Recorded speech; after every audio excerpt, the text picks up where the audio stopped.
Welcome, everybody, to this second of the past president's addresses at this conference. It's great to have two from such fantastic speakers. So before I introduce Rachel, I'd like to say welcome to everybody. I hope you've been enjoying the conference. And it's also my pleasure not only to be chairing this session, but also to announce prizes for the EJ prizes for the last 2 years.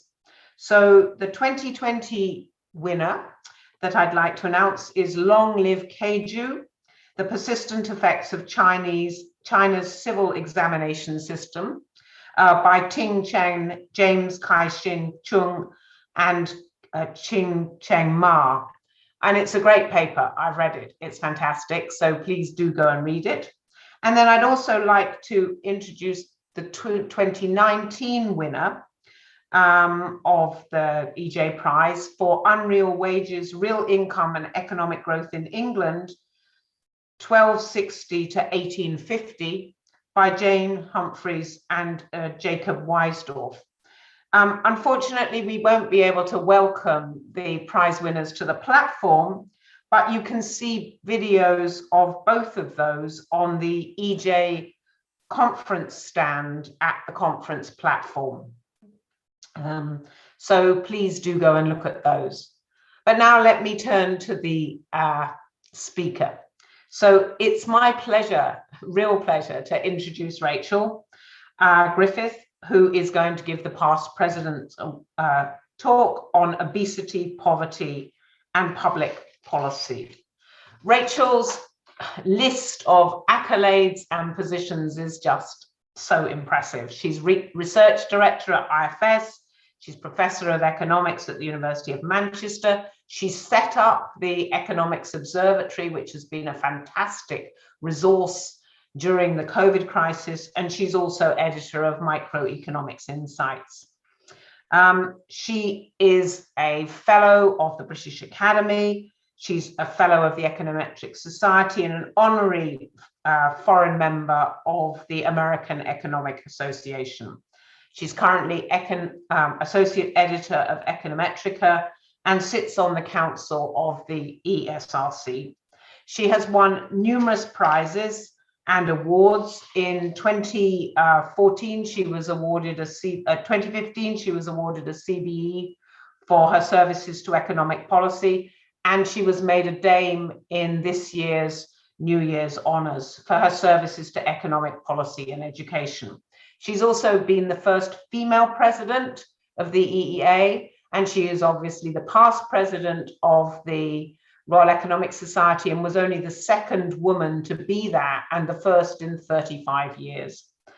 Her CV is incredibly impressive. She's been managing editor of the EJ. She's made huge contributions to economics, and her interests are basically in the functioning of government, in the functioning of markets, and her specific interests relate to the behavior of consumers and firms and the impact of government policy in food markets. She's also published widely on innovation. So it's my absolute pleasure to introduce this talk by Rachel. Rachel will give her talk by video, and then we'll move to Q&A after 45 minutes. So welcome, Rachel, and I so look forward to this talk.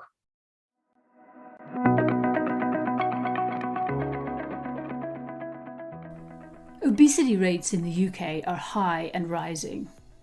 Rising obesity and its association with malnutrition and poverty is one of the big societal challenges that we face today. In this talk, I will first lay out the problem, which is the high rates of obesity and malnutrition and its association with poverty. Obesity and malnutrition are likely important constraints on the opportunities of children, particularly those growing up in deprivation. I'll then consider what might be some of the potential causes and what evidence there is to help us identify where policy might be able to improve welfare. I'll discuss some of the potential policy solutions. This is a very active area of policy innovation, and it's important that we understand how well different policies address the problem And what are some of the potential unintended consequences of different policies? And I'll end by saying that there's much that public policy can do in terms of changing market signals, such as relative prices, and policies that change the choice environment to allow people to make choices that better align with their own long-term interests. However, it's also important that we look to policies that directly lift children out of poverty.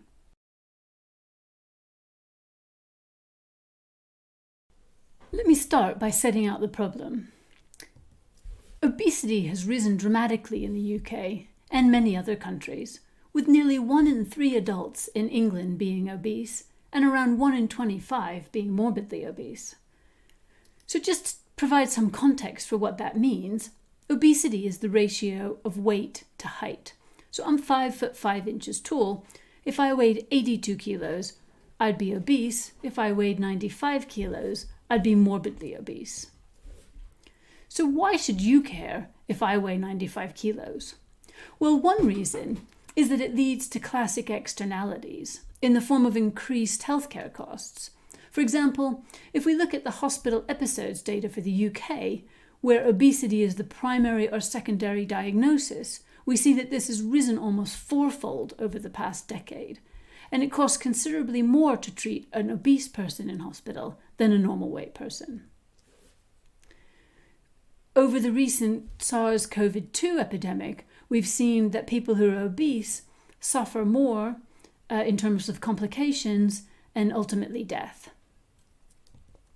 These externalities suggest that policies that reduce obesity could improve social welfare. Obesity in children is also high. For example, something like 1 in 5 of all 10 to 11-year-olds in England are obese. Children are becoming obese at younger ages and are staying obese into adulthood. Most worrying, perhaps, is the fact that obesity is more prevalent in more deprived areas, with children living in the most deprived regions of the UK being nearly twice as likely to be obese as those living in the least deprived. And if we focus on those that are severely obese, in the most deprived regions, there are over 4 times as many severely obese children as in the least deprived regions. This gap in obesity between children growing up in the least and most deprived areas is widening. These statistics raise concern that obesity and associated malnutrition are potentially important drivers for long-term inequalities. Public Health England highlights being obese as leading to long-term harms, for example due to school absence and behavioural problems at school. This means that these potentially have important consequences for children's long-term health as well as social and economic outcomes. Ensuring that all children, including those come from disadvantaged backgrounds, are well nourished seems to be a cornerstone of providing equality of opportunity. It's important for both physical and mental growth. A poorly nourished child will struggle to concentrate in school, leading to health and social and economic adverse effects. Economists have formalized these ideas recently with the label internalities, which are like externalities but where the social costs of excess consumption fall on the person themselves in the future. For children, the long-term consequence of eating an unhealthy diet are likely not to be factored into their decision-making, and for some children, their parents do not seem to be fully accounting for these either. This is particularly true for children growing up in deprivation. So, is it only calories that matter? Well, first of all, it's calories net of energy expended on activity, and activity level is very important. I'll return to that in a minute, though I'll say relatively little about it. But for obesity, to a first order, it is mainly about calories. There's some limited evidence that eating some types of foods, such as foods that are high in sugar, also lead to greater weight gain. But primarily, it's about how much you eat relative to how much energy you expend. However, excess consumption of some types of food are also associated with some particular types of risk factors, probably causally so, though there's limited evidence in some areas. So for example, high consumption of foods that have a lot of free sugars, so that is sugars that don't occur naturally but that are added, can cause insulin resistance, which can cause diabetes. High consumption of salt can harden your arteries, leading to high blood pressure and cardiovascular disease. There are more direct links. For example, high consumption of sugar leads to dental disease, which has been growing quite rapidly amongst children in the UK. So excess sugar has been a particular target of policies around the world, in part because of its association with these other diseases, and in part because of its association with obesity. So to see why, let's consider this figure. Along the horizontal axis, we have age, going from 1 year old to 70 years old. Along the vertical axis, we have grams of added sugar per day. Added sugar does not include naturally occurring sugars. So for example, it doesn't include sugars that are in natural fruit or occur in milk, for example. So the red line shows the UK government's recommended daily maximum consumption of sugar based on medical advice. That's expressed in grams. So for adults, the maximum recommended is 30 grams a day. This black line shows the median daily consumption reported in the National Diet and Nutrition Survey, a survey run by the UK government where respondents are asked to record consumption of all foods over 2 days. There's considerable evidence that intake surveys are underreported. So this is likely to be an underestimate of true levels of consumption. It's clear from this picture that we consume way above recommended maximums at all ages, but particularly at younger ages, where very young children are consuming orders of magnitude more than even the maximum recommended for adults. If we look at the 90th and 10th percentiles of the consumption distribution, we see that almost all young children in the UK are consuming more than the medically recommended amount of added sugar. So over the pandemic, food insecurity has risen. Food insecurity was already high in the UK, amongst the highest rates in Europe. Food insecurity is a measure of when a household does not have regular access to nutritious food, and it can be driven by economic factors or by other factors, for example, supply. Food bank use has also increased considerably, in particular by families with children. It's likely that this situation has led to worsening diet quality for children in poorer households. There's widespread public support for Marcus Rashford's campaign when he called for free school meals to be extended to families during lockdown when children weren't in school. And this campaign led to a reversal of government policy. Data from Understanding Society's COVID-19 survey, one of the big UK social science surveys, suggests that this policy had some but limited success. Half of all the children that were eligible for free school meals could not access the scheme in April 2020, and children who attended school during that time were almost 6 times more likely to get a free school meal than children who did not. So families of children who had free school meals were also more likely to use food banks than families who could not. So as I mentioned earlier, it's not only what we eat, but it's also how active we are that leads to obesity. So over the past few decades, work and daily life have become less strenuous and more sedentary, and that's also probably been a cause of rising obesity. Over the pandemic, it looks like activity levels have declined. We don't have great quality data on this yet, but initial indications suggest that children in particular have been much less active over the pandemic. So to summarize, there's been a significant rise in obesity and associated diet-related disease. Child obesity is high and increases with deprivation. The consequences of obesity are potentially large in the form of externalities and internalities, particularly for children growing up in deprivation. Obesity, malnutrition, and poverty go hand in hand, and we've seen a rise over the epidemic. So why are people making bad food choices? We want policies that help people make better choices, i.e. that reduce externalities and internalities from poor food choice decisions. In order to design good policy, we need to understand why people are making bad choices, and that's what I want to talk about now. I'll then go on to talk about how specific policies or combinations of policies affect different people. Do they affect those with the highest externalities or internalities? Are they the ones that respond?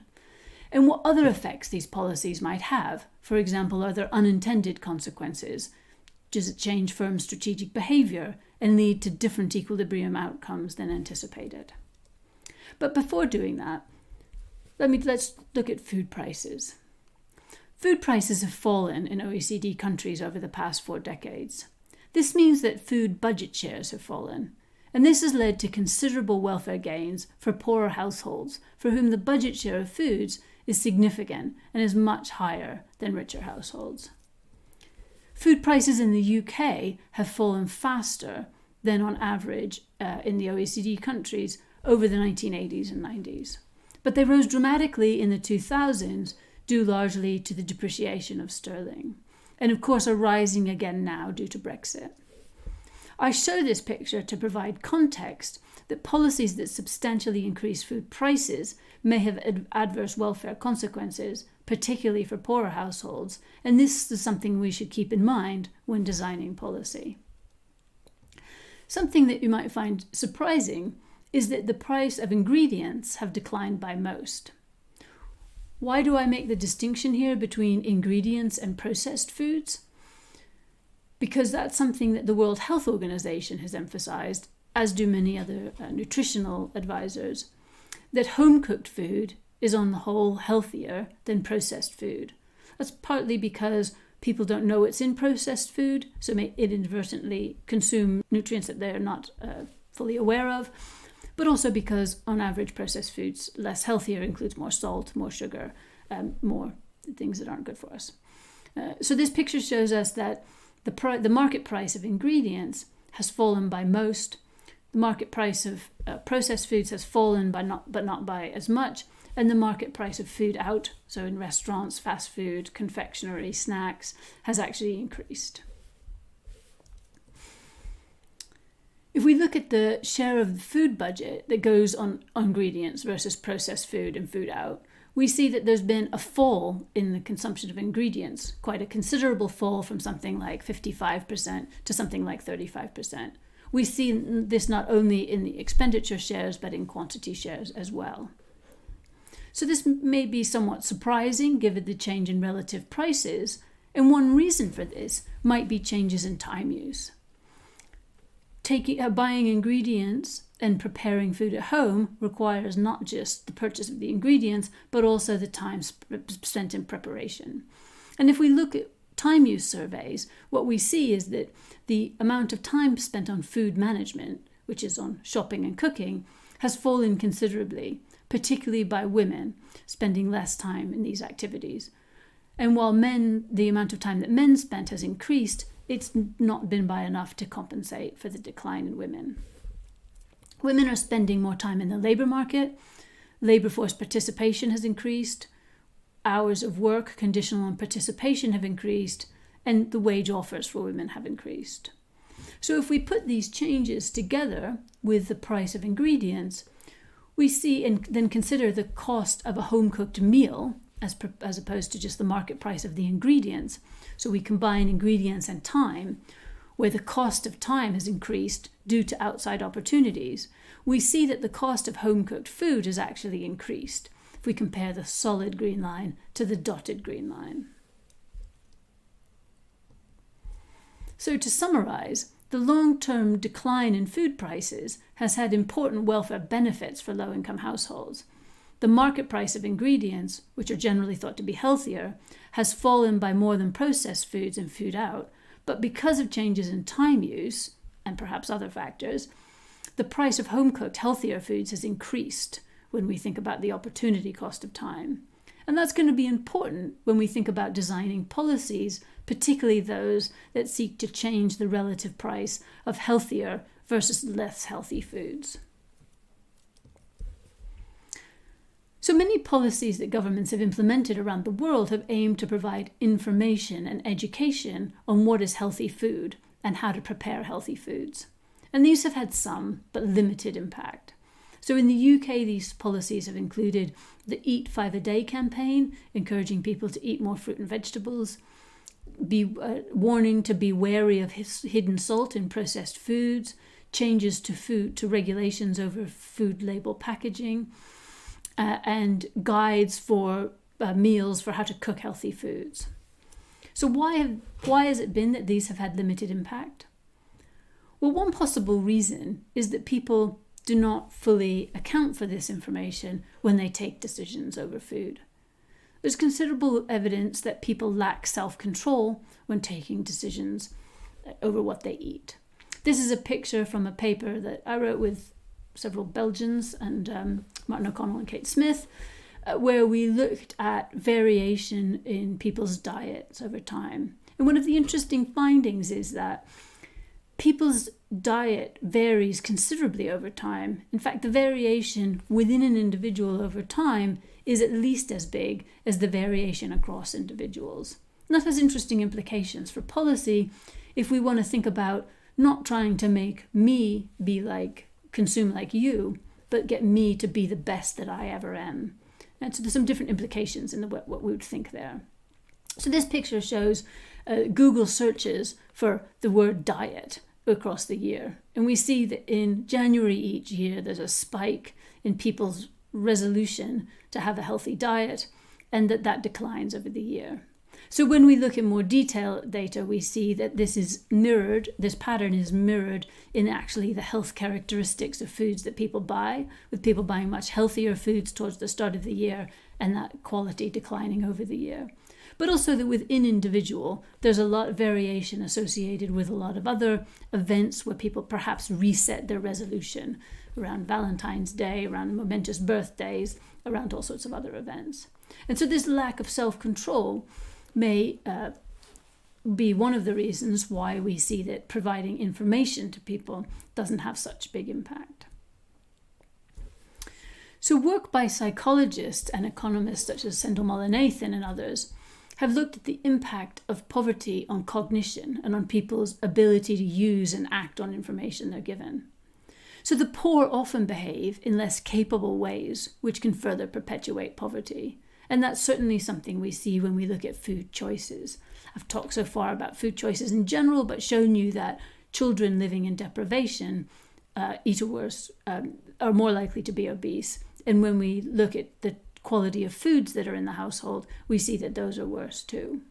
So what Sendhil Mullainathan and people argue in this work is that poverty directly impedes people's cognitive function because poverty-related concerns consume mental resources, leaving less capacity for other tasks.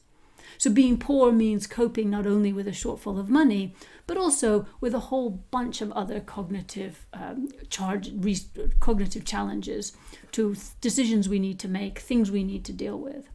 So the poor, in this view, are less capable not because of some inherent trait that they have, but because the very context of being poor itself imposes cognitive load and limits people's cognitive capacity.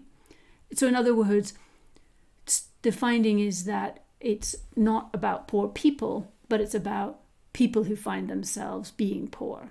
And this has very important implications for how we think about the impact of information campaigns or other policies where we're trying to encourage people to make better choices. So another area that researchers have focused on has been the impact of advertising and the interplay between advertising, cognition, self-control, and the impact that has on choices. So experimental evidence shows that children in particular, when they're exposed to food adverts, but eat more and are more likely to become obese.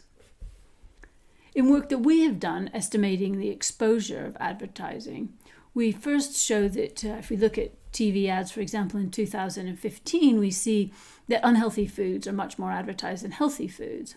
We also show that households in the lowest income quartile are something like 20% more likely to see adverts for healthy foods than households in higher income quartile. This is because they're more likely to watch TV, and also because of the time and the types of shows that they watch are shows in which are times in which adverts are more, for unhealthy foods are more likely to be shown. So in summary, Food prices have declined, leading to large welfare gains for low-income households. Changes in time use have made home preparation more costly. Government policy is focused on information campaigns, but these are unlikely to be well targeted at households in poverty due to concerns about cognitive overload and other concerns about temptation and self-control. And advertising is likely to amplify these problems of cognitive overload and temptation. This is a very active area of policy, with governments introducing taxes and subsidies to various types of foods, regulations to labeling, restrictions to the availability, restrictions to advertising, and a host of government information campaigns. So we want policy that helps people make better choices, that reduces externalities and internalities. And we've talked a little bit about some of the reasons why people may be making bad food choices. So now I want to talk about how specific policies, or combinations of policies, affect different people. Do those with the highest externalities or internalities respond? And what might be some of the unintended consequences, particularly in terms of firm strategic behaviors? So soda taxes have been implemented in over 50 jurisdictions, being one of the most popular policies to be implemented to date. One of the reasons that soda taxes have been so popular is because the statistics we talked about earlier of the very high excess levels of sugar consumption. Soda's also been a target because soda has very few redeeming nutritional characteristics. If we think about policies like tobacco taxes or drink drive campaigns, the government has a very simple message there. Don't drink drive. Don't smoke.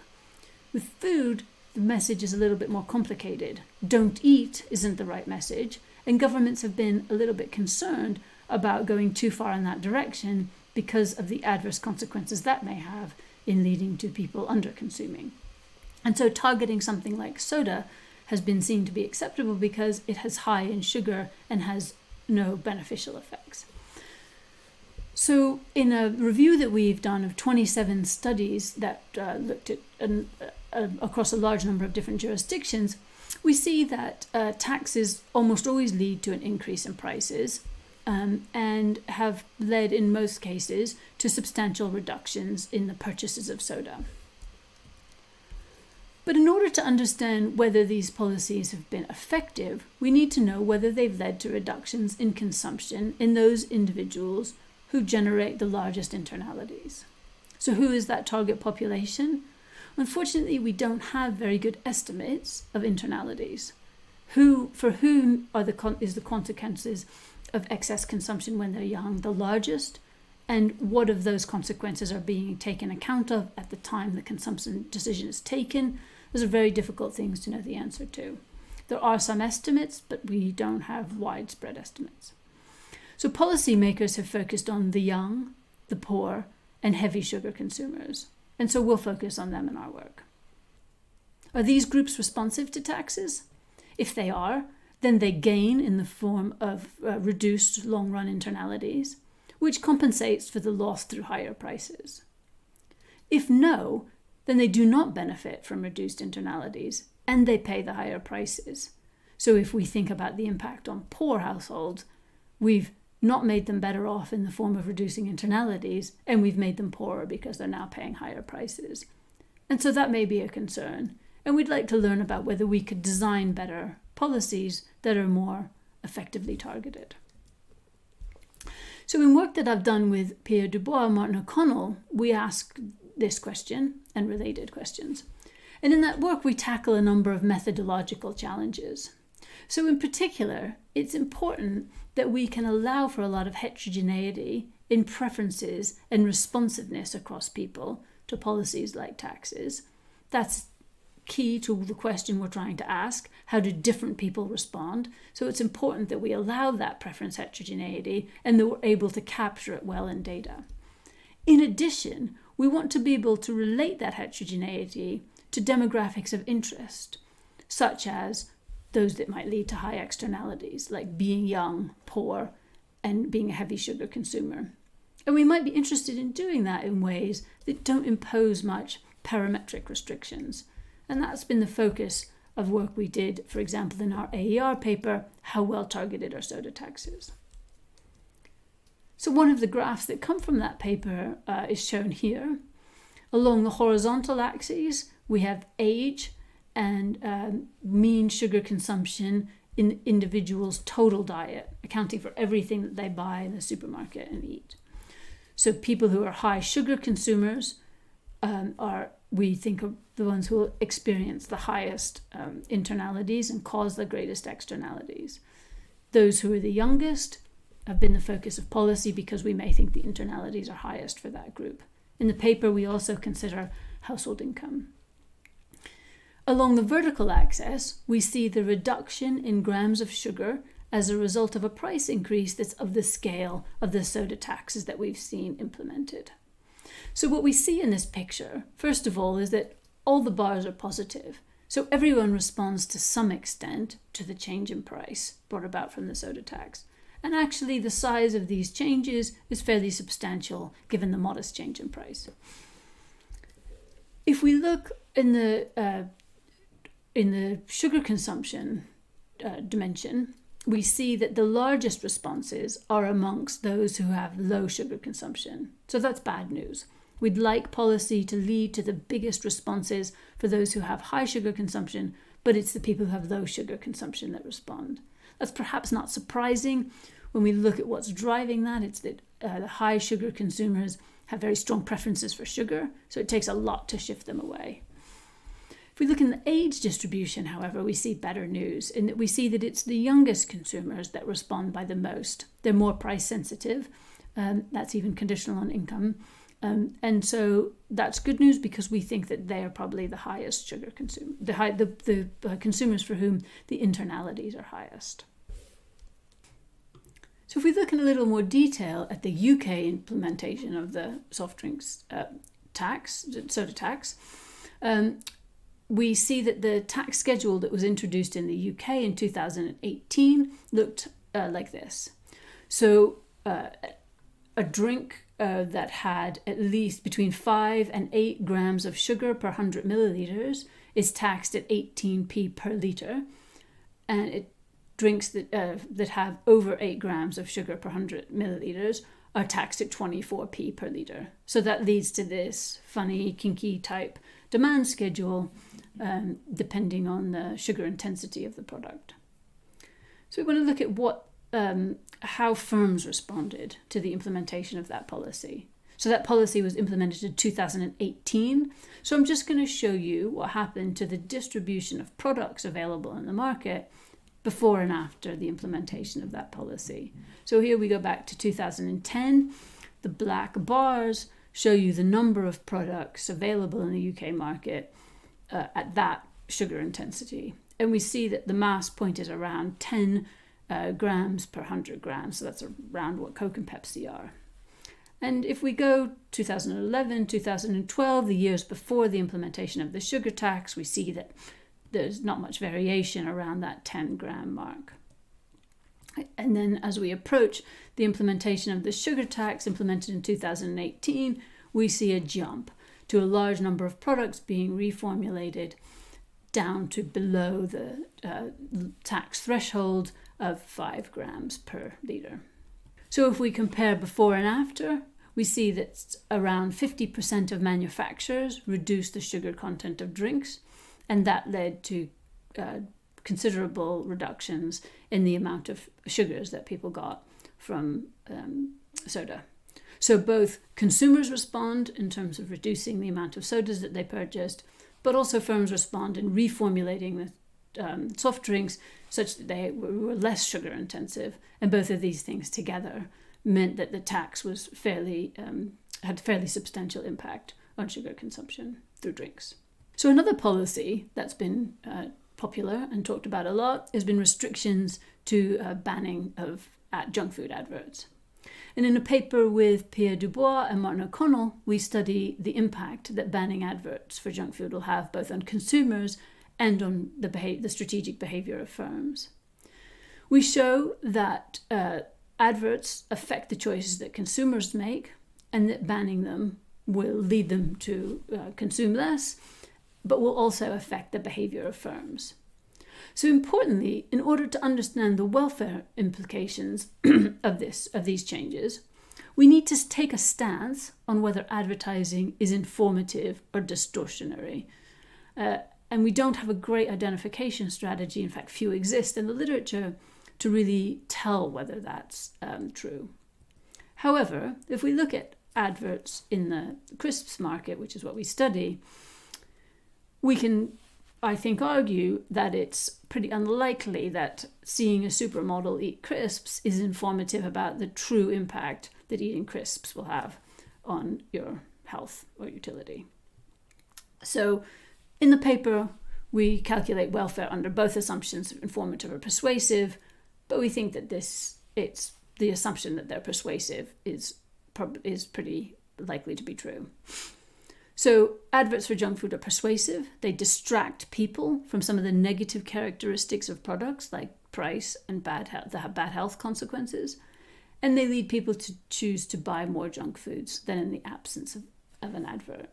So if we ban adverts, people pay more attention to these characteristics.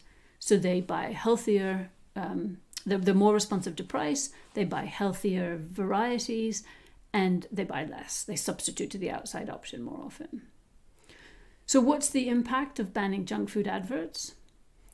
Well, it also affects firms' strategic responses. So firms compete in advertising and in prices. So banning advertising means, first of all, that consumers may pay more attention to price and to other characteristics. And so that makes price competition more important. But also, firms can no longer compete in advertising, so they compete more in prices. So both of these effects mean that price competition increases, leading prices to fall. So while banning persuasive advertising reduces purchases of junk foods because people are now paying more attention to the health consequences and to price, it also leads to reductions in prices in equilibrium, which partly mitigates the impact. And so this is just an illustration of why it's important to think through all of the consequences of policies like this. So in fact, the UK does have restrictions to junk food advertising. In 2017, it restricted the advertising of junk foods on TV during children's TV programming. So one thing that firms did in response to this was adapt their advertising strategies. For example, McDonald's introduced this advert, which was for carrots, which was allowed because carrots are not a junk food, but clearly had a Happy Meal in the background.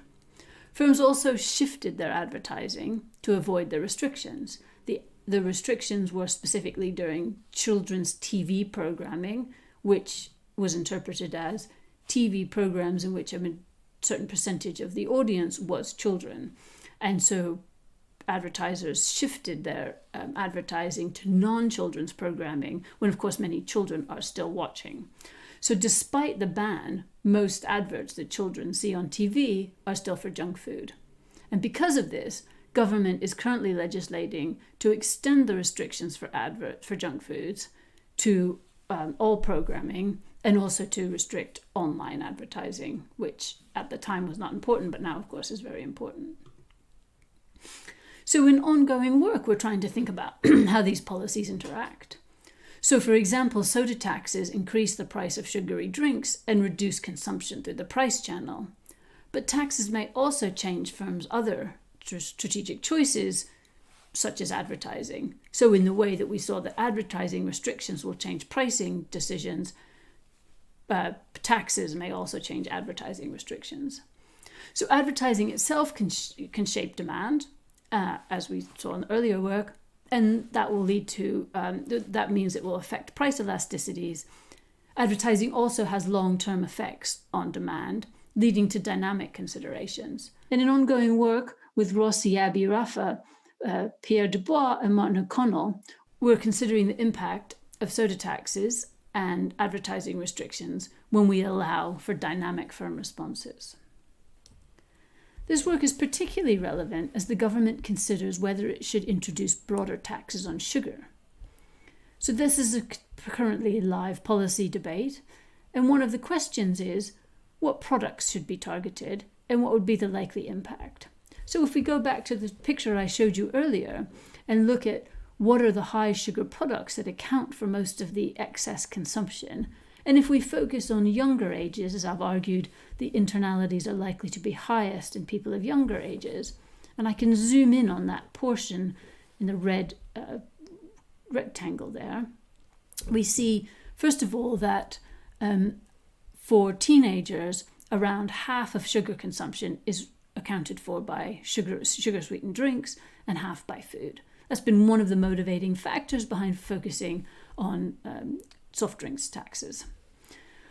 For younger children, food makes up a larger component, and most of this is food in the home. And so let's look at what types of foods account for that portion. So we see that biscuits are the highest share, followed by confectionery, spreads like jams, and then other foods. And so one question is how likely a tax would be to lead to reformulation of these products to less sugary varieties, as we've seen with the soft drinks tax. Perhaps it's also important to think about subsidies to healthy foods, for example, fruits, which may be seen as substitutes for biscuits and confectionery. As we talked about earlier, the reductions in the overall price of food have had important welfare benefits for households in poverty. And so we may want to focus on changing relative prices while not increasing overall prices. The other thing to comment on is that in the UK, retailers play a very large role. There's a small number of dominant retailers, and they have very large market shares in terms of selling their own brand products. So both in terms of reformulation and advertising, retailers are also big players in the market. So to summarize, there's compelling evidence that people are making suboptimal choices regarding food consumption, particularly the bad consequences for children growing up in deprivation, both because the choices that are being made by them and their parents are poor, but also because the consequences are likely to be larger in the long run due to the lack of compensatory investments. Policy can potentially make people better off by protecting them from themselves and from outside temptation, but to be effective, policy has to be well targeted. And there's many reasons why individual and firm behaviours may undermine the ability of policy to achieve this aim. Policies can make things worse and might even reduce the welfare of the people they're aiming to help. So we need to be wary of those sorts of unintended consequences. This doesn't mean that we shouldn't implement policies. It just means that we need to do so intelligently with an evidence base that informs us on what the likely impacts will be. I want to return to talk about the links between obesity and poverty and how public policy can break these. Rising obesity is one of the big societal challenges we face today. Obesity and poverty are clearly linked, and assuring that all children are well nourished seems a cornerstone of the provision of equality of opportunity. A poorly nourished child will struggle to concentrate at school, and we know that differences in educational attainment are an important driver in the gap in adult earnings between children growing up in disadvantage versus affluent families.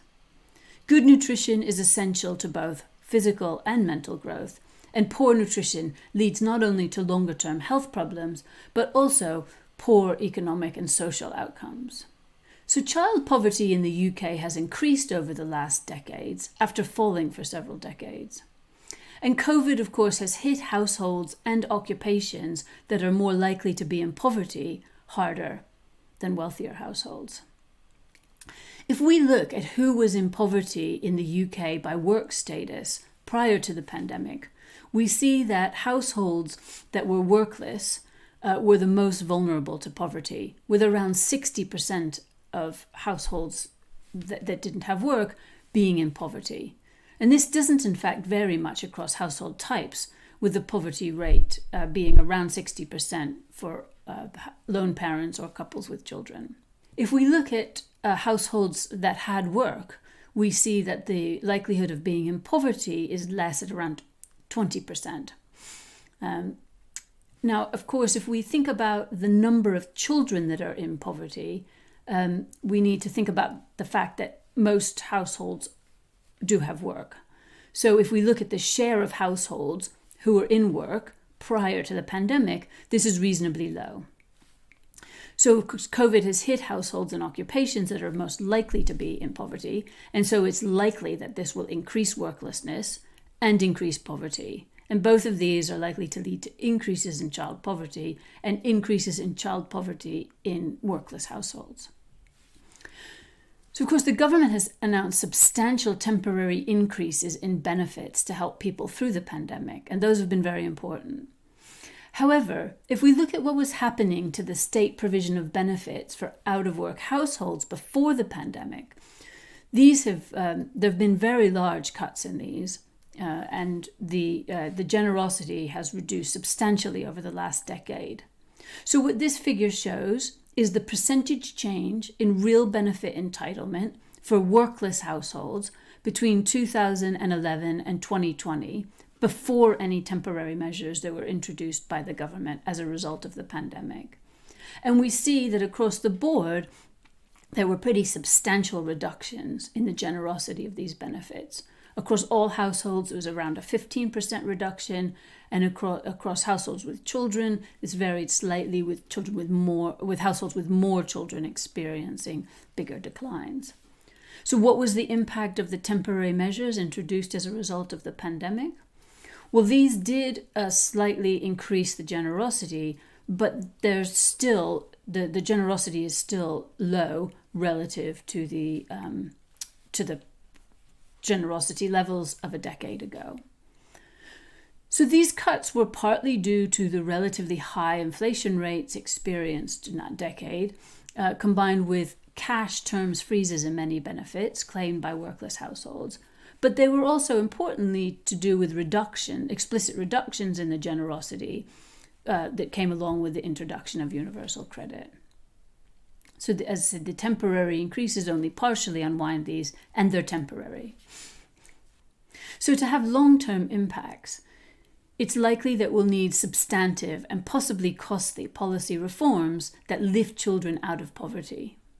And these are important in combination with the policies that I discussed earlier that change relative prices and alter the choice environment. Reforms to universal credit are the most direct way to lift households out of income poverty. But free school meals and Healthy Start vouchers, while they provide a relatively small amount in income terms, are a very important part of the safety net in protecting children from impoverished families from hunger and poor nutrition. They're both targeted at the poorest households, and they directly are targeted at improving nutrition. So looking at how these policies could be extended and expanded to most effectively target the most vulnerable children will be important. So to finish where I started, obesity and malnutrition are likely important constraints to the opportunities of children, particularly those growing up in deprivation. There's much that public policy can do in terms of changing market signals, such as relative prices, and policies that change the choice environment to allow people to make better choices that are more aligned with their own long-term interests. However, it's also important to look at policies that directly lift children out of deprivation.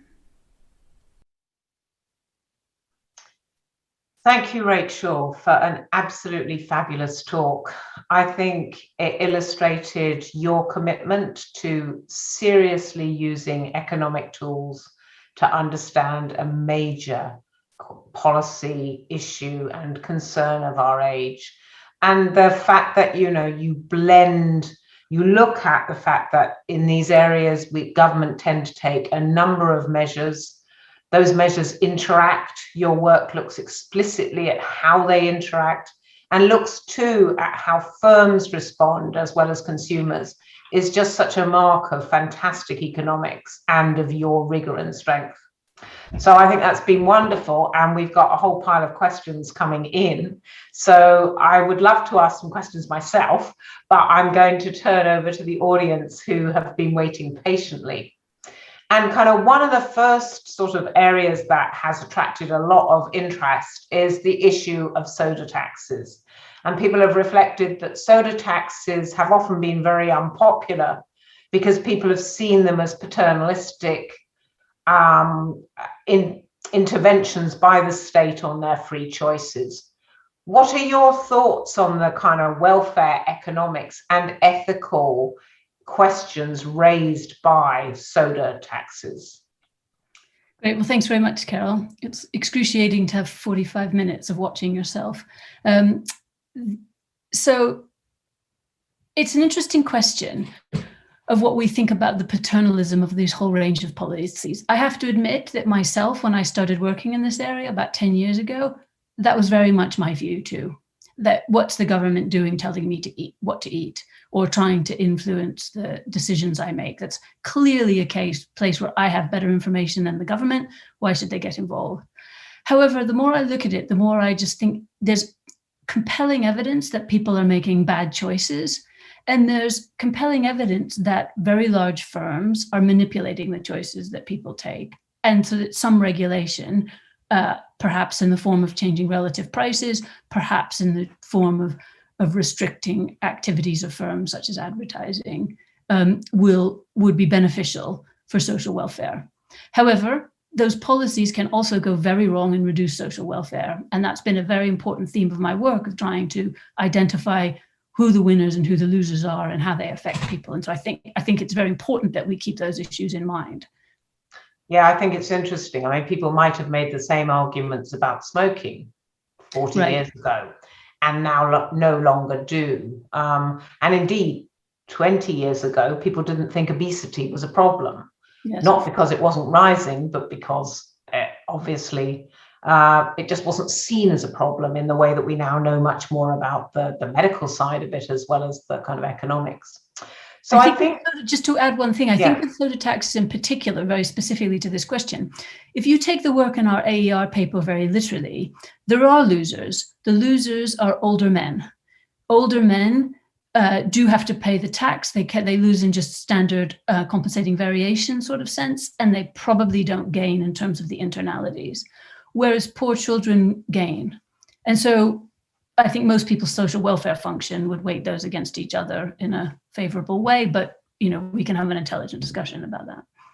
Interesting. And I think that relates to a second question that folk have asked, which is, should we be including the cost savings of reduced externalities and internalities as offsetting the cost of more generous welfare benefits? Well, in theory we should, but in practice we have very little idea of what the size of these are. I mean, we all know that measuring externalities in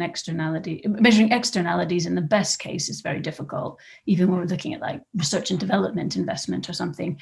Here, I think we really have no idea what the actual numbers of these are. I think it's pretty clear they're very large, but one thing I didn't talk about in my lecture, which I should have done, is areas for potential research. And I think one thing, particularly for more health-oriented economists, is we know very little about the scale of these internalities and externalities and how they vary across different types of people. And so yes, we should offset those, but I think actually empirically to do that as a policymaker is super difficult. You're on mute. I am, yes, a nice challenge for those who are interested in these things. So a kind of question that's related to this whole theme is, do you think that an increase in minimum wages and improvement in working conditions can help address these issues? And a kind of rider to that is that sometimes we kind of shift the responsibility onto individuals, including sort of referring to individuals' lack of self-control, when there are many factors that affect that self-control. I think the issues of thinking about what people in poverty actually experience mentally that you drew attention to as an example of that. So I think the question is, how much do you think increases in minimum wages or improvements in working conditions can help here? So I think if your focus is on child poverty, minimum wages are a very poor policy for that. Minimum wages do very little to lift people out of poverty. There's a whole bunch of research by the IFS showing that. So as I said, it showed the people who the highest risk of being in poverty is among workless households. And so minimum wages don't benefit workless households and perhaps even make it harder for them to find work. And even amongst children living in households where there is work, minimum wages don't benefit the poorest ones.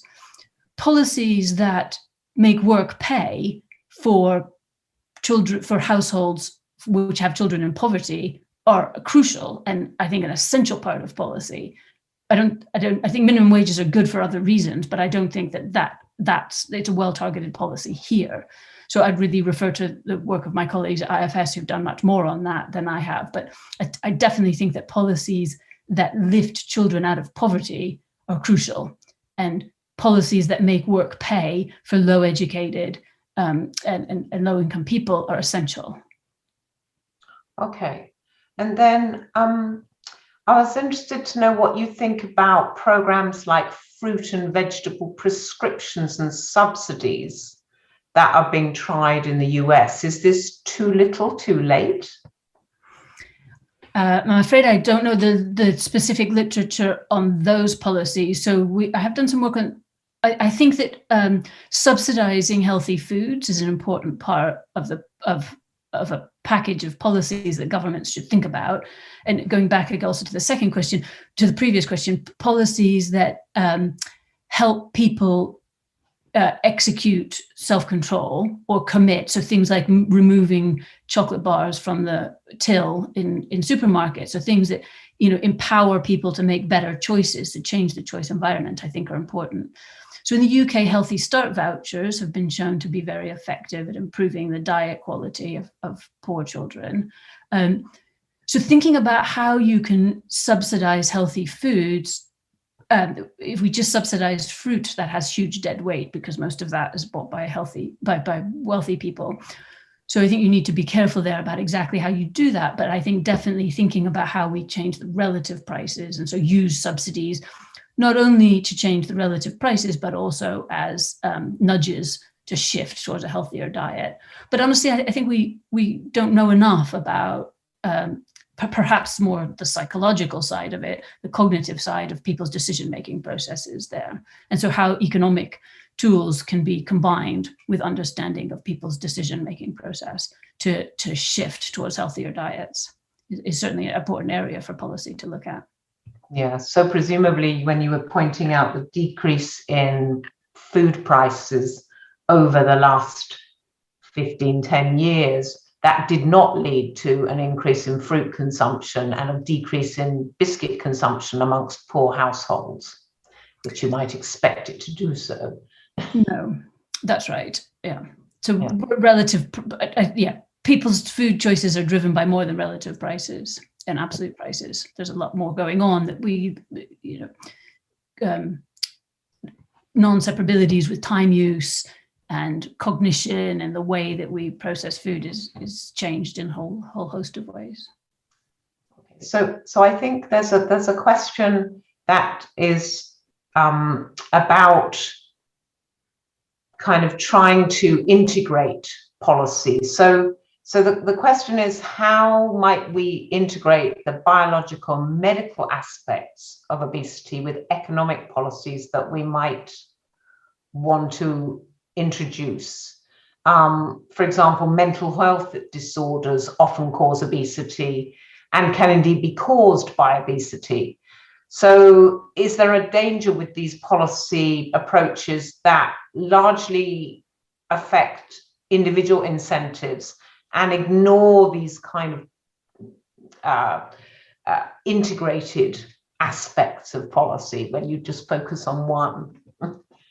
That's a great question, and it's super hard to answer. It's true in lots of areas. So absolutely, mental health, there's a strong correlation between mental health and food insecurity. And I think there's very interesting things to look into there. So it's a great question too, because it's a little bit part of what I've been trying to do recently. So I'm involved in the Obesity Policy Research Unit, which comes out of the Department of Health and Social Care. I also talk a lot to the Treasury and to people in DEFRA. And joined up policy is super hard. So the UK, it's hard to do and it's hard to coordinate people to do. So the UK did appoint Henry Dimbleby to do the National Food Strategy, which is in process at the moment. And the idea, Henry, who started Lyon, so has a good track record in good food, is the idea of his report is to look across the piece, across all government policy towards farming, in health, in economics, and propose a set of policies. But, we're far from that place. But it's a great question, and it's definitely what we should be aspiring to do. Okay. So there's a couple of people who are interested in saying, how confident are we that the link between poverty and obesity is causal? So it seems crucial to the idea of that reducing poverty will also cause a reduction in obesity, because it might be possible, if it's not true, that making poor people richer will just end up making them consume more of the kind of foods that you don't want them to consume. Yeah, so that's a great question. We don't know health and what the relationship between health and wealth, not only in this area, is a difficult one. I think, I focused on the story of cognitive overload because I think that seems very plausible. Do we have really strong empirical evidence for it? No. We don't get to run randomized trials where we make people poor or we make them in bad health and follow their life. So I think we can look for plausibility there. There is a puzzle there too, that if you give people temporarily more money, there is some evidence that they buy worse quality. The diet decreases. That is true. So if you look in times of hardship, actually, like over the financial crash, people's diet got better. They stopped having treats. They stopped going out there. So there's a considerable amount of evidence that that's true. Does that mean in the long run they wouldn't? I think we don't know enough about those relationships. And again, that's a great area for research. It's a tricky one. But undoubtedly, those two things are intricately related. I'm not sure asking which caused which is really the right way to ask the question. I think understanding how policy interventions will affect outcomes is incredibly important. And so thinking of what we can do to particularly improve children's diets. It's pretty clear that if you take children in deprivation and provide them with healthy food, for example, in school, that improves the diet quality. Whatever the causes are there, the outcome is what we're trying to achieve. In a sense, you're force feeding them in an environment they can't move out of at that point.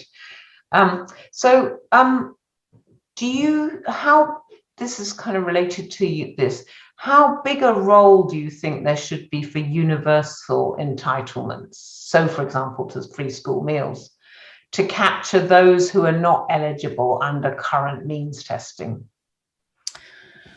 Well, I've not thought about that in free school meals, though there is some discussion about extending free school meals. But I think if you think about, universal basic incomes or something like that, I mean, we know they're very badly targeted at lifting people out of poverty.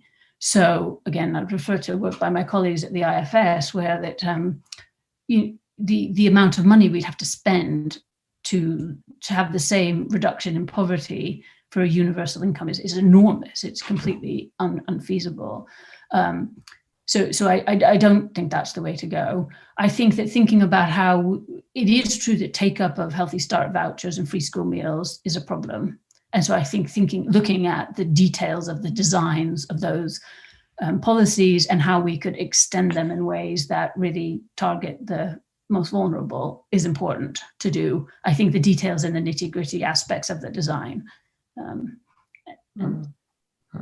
Yeah. So there's a question about, so the questioner has raised a question that policies that are effective need to reduce the experience utility of those who are obese relative to those who are not. But the questioner says, well, that doesn't really seem to be widely accepted. And we also think that this is going to disproportionately affect the less well off.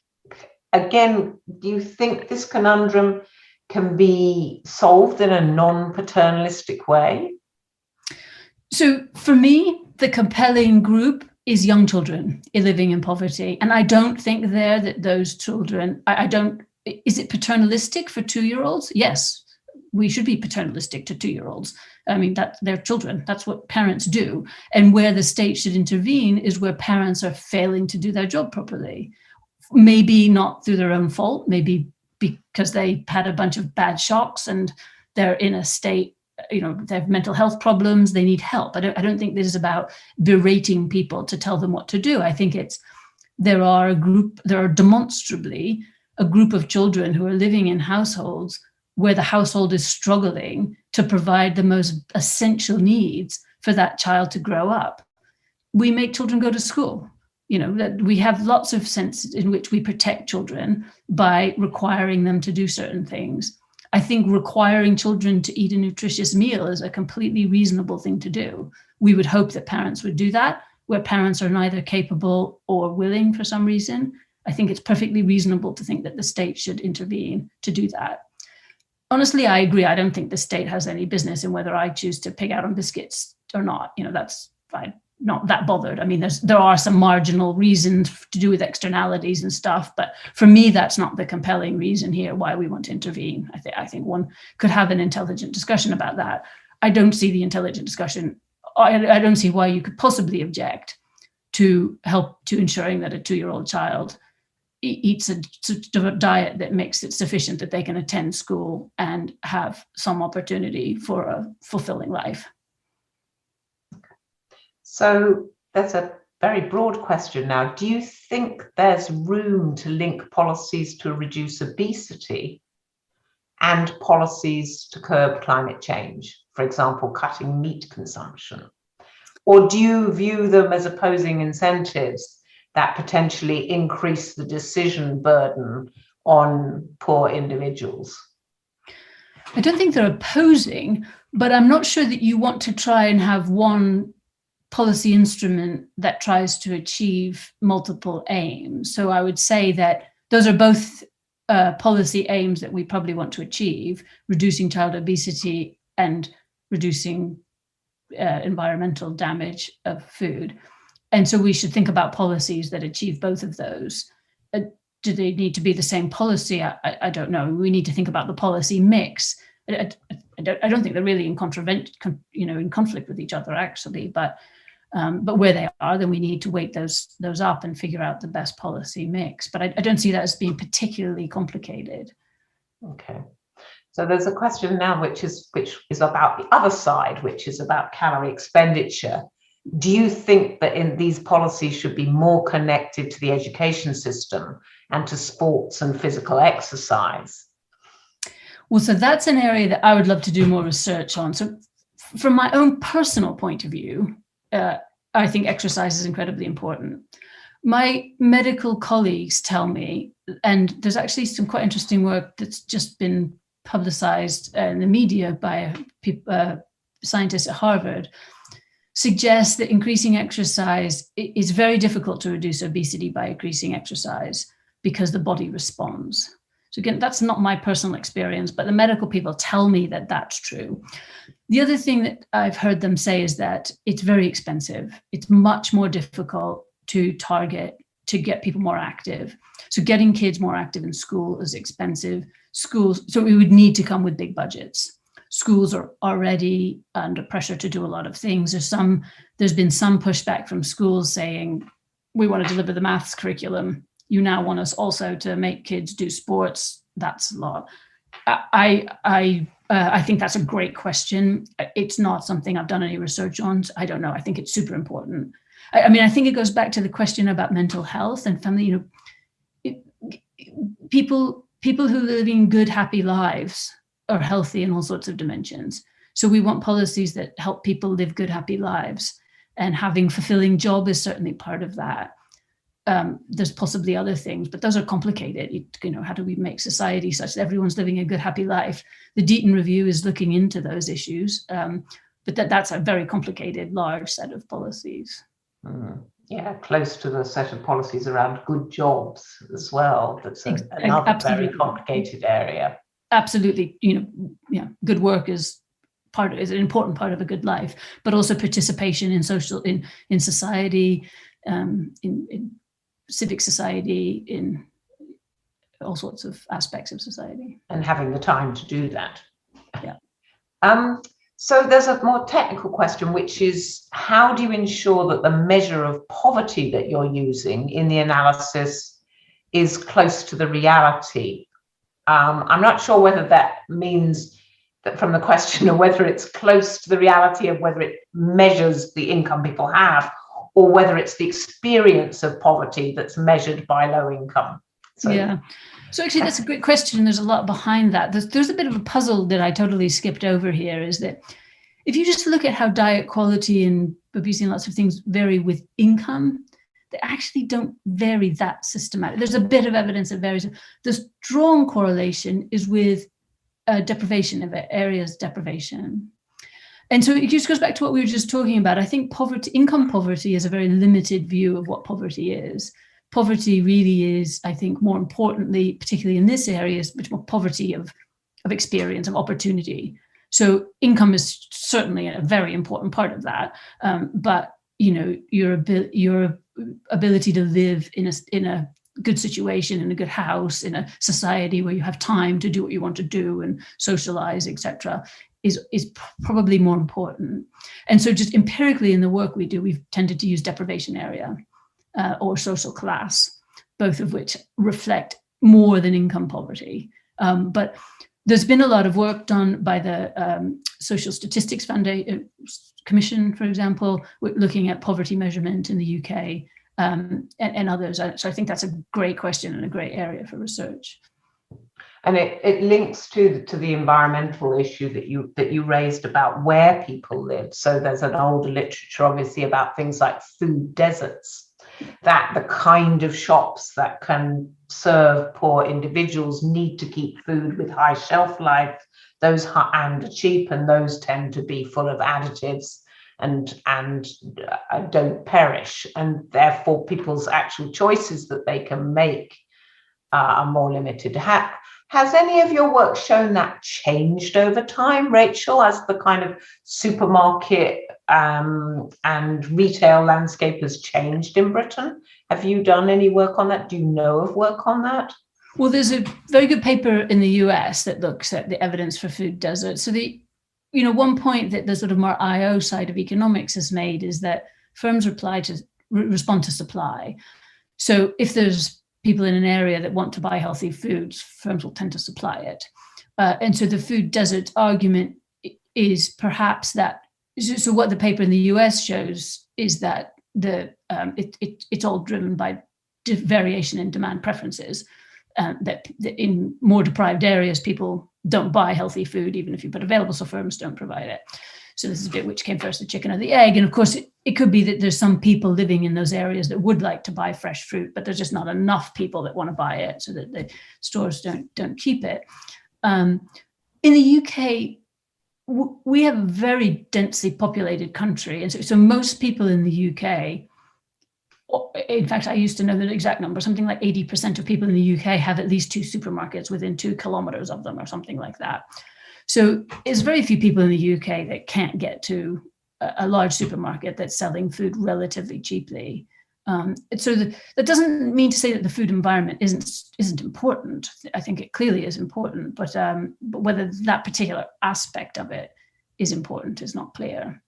We have 1 minute or so left, and I wanted you to reflect a little bit on a really striking picture that you showed initially, which was this variation within individual in consumption.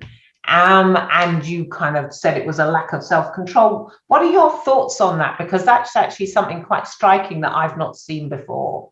No, I'm glad you picked up on that. That's in fact one of my most favorite just discoveries this last 2 years or something. No, so that hasn't been shown before because we don't have that much longitudinal data on what people buy. So it's very striking. And I think that really merits more investigation about, the fact that variation in diet quality within individuals is bigger, or at least as big as across individuals. And I think we know relatively little about that. So in that paper, we had a particular story that we were looking at about people's self-control problems. But I think understanding more about what's driving that variation is very important to think about to think about policy. So why is it that people have a good quality diet sometime and a poor quality diet some other time? And I think we know relatively little about that. We don't have that much data to look at it, but now we are starting to get that kind of data. You need longitudinal data on people's food. I think that's super exciting as an agenda too. So on that note, we have come to the end of our time. I just want to thank you, Rachel, for an absolutely fabulous and stimulating talk. And I think that the pile of questions that came in just illustrated that the audience thought so too. So we can't thank you in the traditional way. I can clap, but I've got bad hands, so I'm not going to make much noise. So thank you again, Rachel. It was just fabulous and just showed your incredible ability to cut through and really make sense of things using economics. So thanks a lot. Thanks, Carol. Thank you. Thank you, everyone, for listening. Bye, everybody.